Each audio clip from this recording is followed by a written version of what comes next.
We are recording, and I want to thank everybody for joining us. This is another Chef to Chef Live, and it's presented by Club and Resort Chef Association. This week's video is sponsored by Crestcore, so we appreciate Crestcore's sponsorship and the Club Chefs Association. So chefs, thanks for joining me. First, we have Sam Broad. He's from the Landings Club just outside of Savannah, and Frank Chiasera, who is also just outside of Savannah. Chefs, do you know each other prior to this Zoom call, or have you talked to each other? Or? No, this is the first time I've known of Frank. We have some mutual friends, but Frank, how long have you been in town for now? Not that long, right? No, just a couple of months now. Oh, you have been, okay. Where'd you come from, Chef? The Peninsula Club, just north of Charlotte, North Carolina. Okay. You guys are right down the street from each other, and I'm glad that you guys can get connected through this Zoom. And obviously, you have each other's emails now, so you guys just might be miles away from each other. So this is what the good things happen when chefs get together and they talk to each other through the association or chef to chef or something like that. And next thing you know, you guys are talking, you're meeting for dinner, or there's a chapter started down there. So I'm glad you guys can get connected and talk to each other and maybe talk each other off the ledge every now and then as far as, what's going on in the business. So let's start by how adaptable everything has been. We've had several Zoom meetings about the COVID and where chefs are at, where clubs are at as far as what they've had to do lately to adapt. I just wanted to get both of your opinion on a couple of the things that you've adapted to that you think have helped your operation either now or in the future, and you see maybe some staying power with some of the things that you've had to adapt to. Chef Sam, you want to touch base on that real quick? Yeah, sure. I think that's a really good question. Here at the Landings, we immediately had to make some adaptations because we have a very large staff, and it was the first thing that we were concerned about was finding revenue streams to, one, keep our people working, but to two, keep our members fed. And at we're a residential club, similar, just like the Ford is. So we have a captive audience, to a large degree. So we adapted and basically immediately went to curbside and started a very large, robust grocery program at the very end of March that literally replaced a good portion of our banquet business. We lost about $3.5 million in 48 hours in projected revenue for banquets. And that's kind of what our bloodline is to kind of offset, some of our other higher cost items, like a lot of our a la carte venues. So that was initially what we had done. And then we followed that up. I got a call, it must have been in early April, from a good friend of mine, not a good friend, but a good vendor partner that said, hey, I have some shellfish. And I said, how much? And long story short, he gave me 4,000 oysters for free. And then we started doing a pop-up, and we figured, well, how can we do an event that's not like an oyster roast? We're very oyster centric here in Savannah. So a lot of our gatherings typically, during certain times of the year revolve around those sort of, events that just are not feasible. So we started doing curbside pop-up as well. And now we still do about 4 to 5 pop-ups a week, every week since the event started, up to 200. And a lot of it was kind of market fluctuations. And we chose items, there was a time when lobsters were $5.50 a piece for a chick lobster, so we did lobster dinner for 2 and things of that nature. And it was really just an effort to keep our people working safely in a safe environment and to also provide a service to our membership. So we were really fortunate in the fact that we were able to adapt, but I also have like 8,000 people that are basically marooned on an island that need to be fed. So we definitely had an upper hand here at the Landings to a degree, where I think some of the city clubs especially really are having a tough time of it, So yeah, 100%. And you had touched base with me a month or two ago about your pantry items and everything. That was blockbusters for you, huh? Yeah, and it still is. And I don't want to jump the gun, but I know I looked over some of your questions and just your agenda notes, kind of, and that's one of the programs that we're going to continue, even so much that we're getting inspected by the Department of Ag eventually to have the licensing to do it properly, because it's just it's a great amenity that really is. It's not it's an okay piece of business, but it's more just an amenity that we think that is a good offering. We have, I'd say, and don't quote me on this, but I'd say at least 50% of our membership are in the elderly category. The other 50% are a much younger, robust, sort of generation, but there's still a lot of folks who are really, need that sort of service, and we also provided it as a delivery option as well, too, like an Instacart that we started because we had to keep people working. I have a banquet setup team that all they do is, set up and break down events. What the stink are they going to do when there's no events? So they're our delivery crew right now. Yeah, it's funny. A lot of valet services have turned into, delivery crews or kind of adaptation. Yep. Chef Frank, I failed to mention that you are from the Ford Plantation Club earlier. So let me introduce you as, the chef there, the executive chef there. What's kind of come through your kitchen that you think might have a little staying power as these things either continue or progress?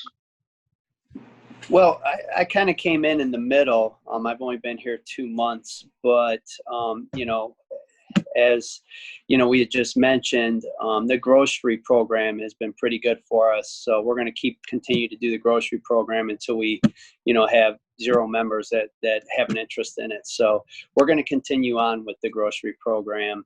That seems to be working pretty well for us. Yeah, it's great. It's just ironic that we've turned into a grocery store as clubs, and it's just I think it is here to stay. I think it's one of those things that the members are going to rely on because let's face it, we can probably get some of the best products around that they can't find in the store right now. Mm-hmm. It kind of leads into the next question. Talk to me about both you chefs are, like I said, miles away from each other.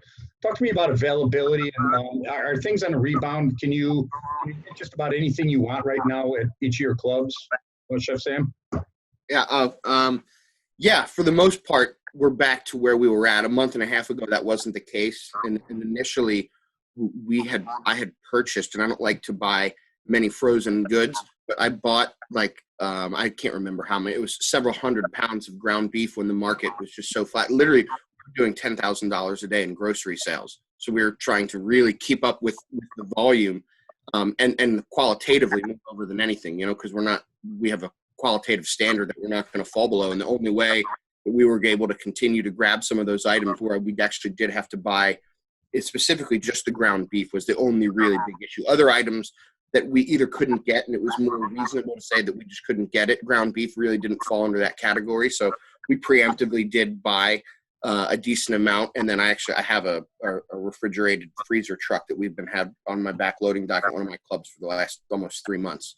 So we used the bulkhead of that and kept some of that space in there for that. But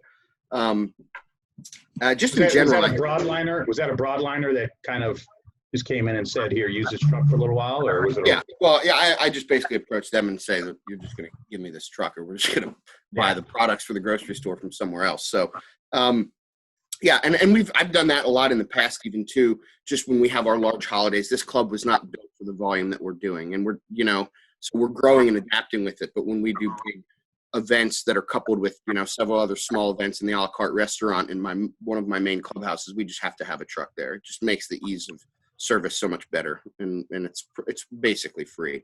You just have to pay for the fuel. So Frank, any issues still lingering for you as far as availability, or are we kind of over the hump there for now?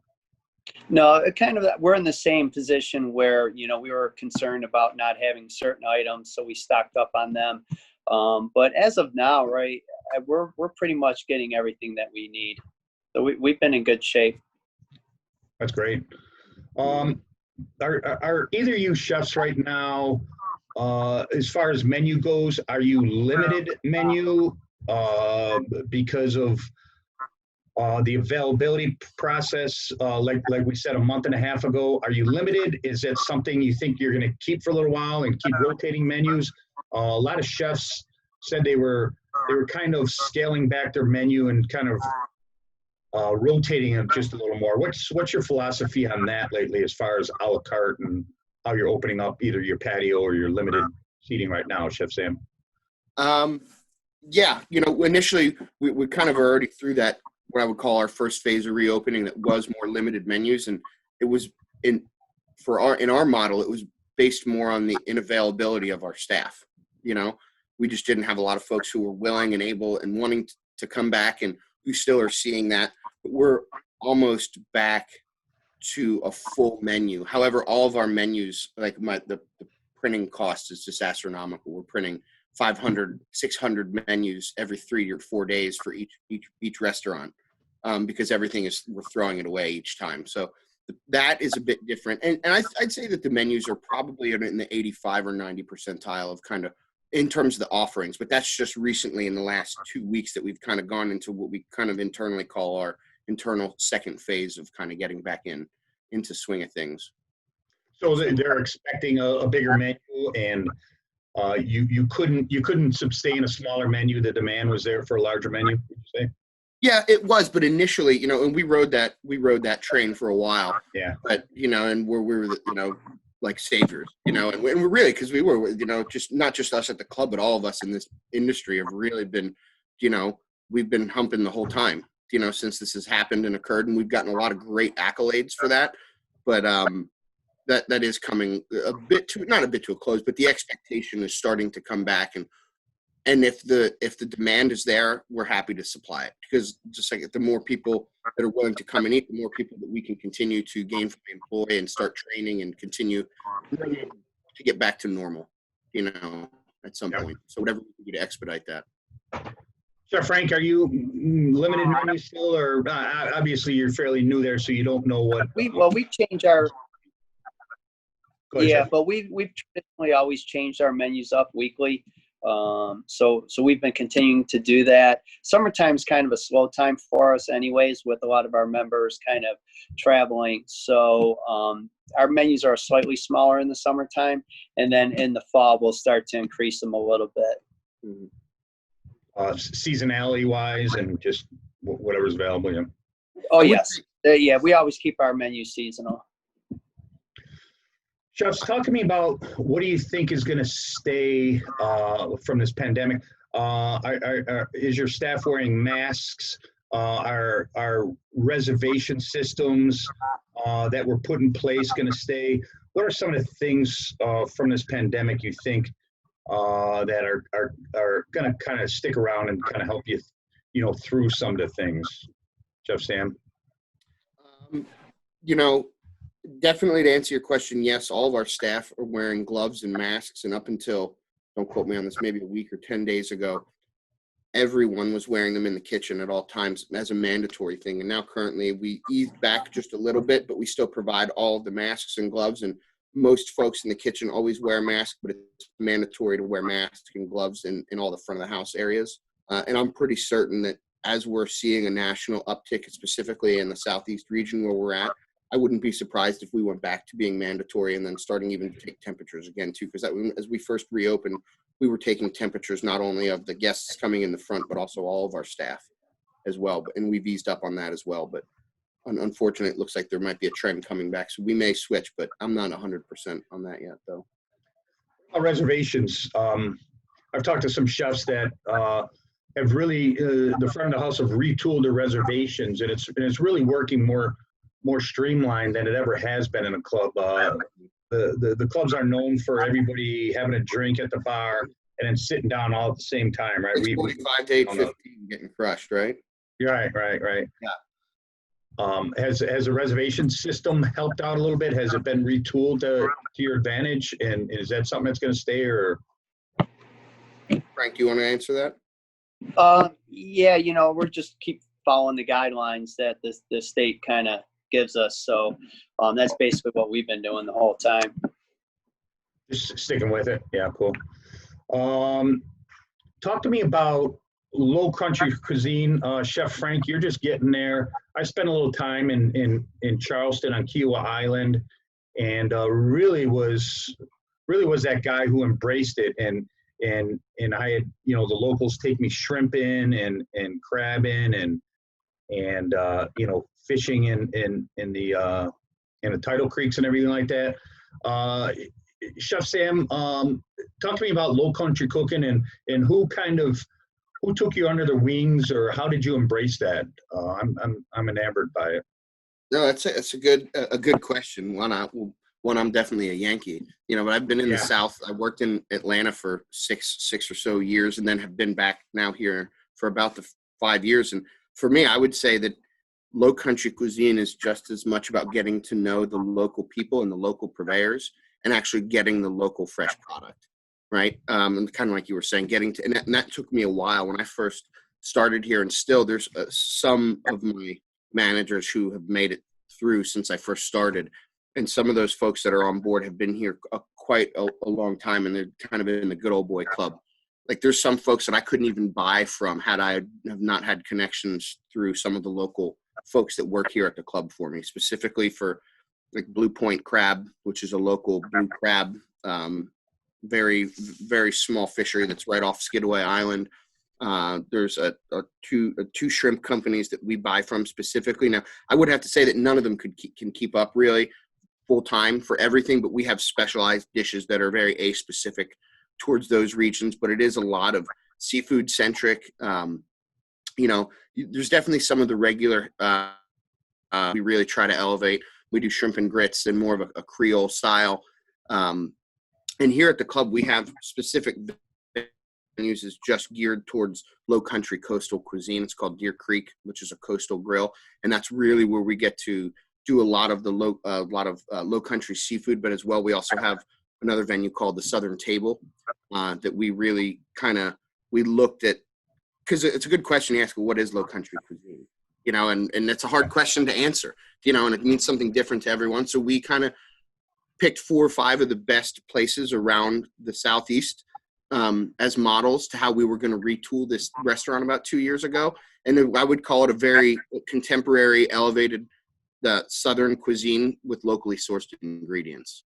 And knowing how to do the cookery is, to me, is a portion of it, but it's getting the local products and actually being able to have availability to them. I was always surprised at how, and I just no filter here, how shitty the seafood market was in Savannah when I first got here. I'm like, damn, we're right on the coast, but everything's coming from Atlanta and Jacksonville, from a big fishery. It was all conglomerated. So, and especially out where Frank is at too, he's even more kind of in that fishing low country. It gets even more that style of cuisine as you get out into the suburbs out in Richmond Hill area where the Ford Plantation is. So I'm sure that he's already met some folks, but he's in a really great area to have a lot of those folks kind of help embrace his success, I'm sure, in terms of getting the products and the quality items that he needs.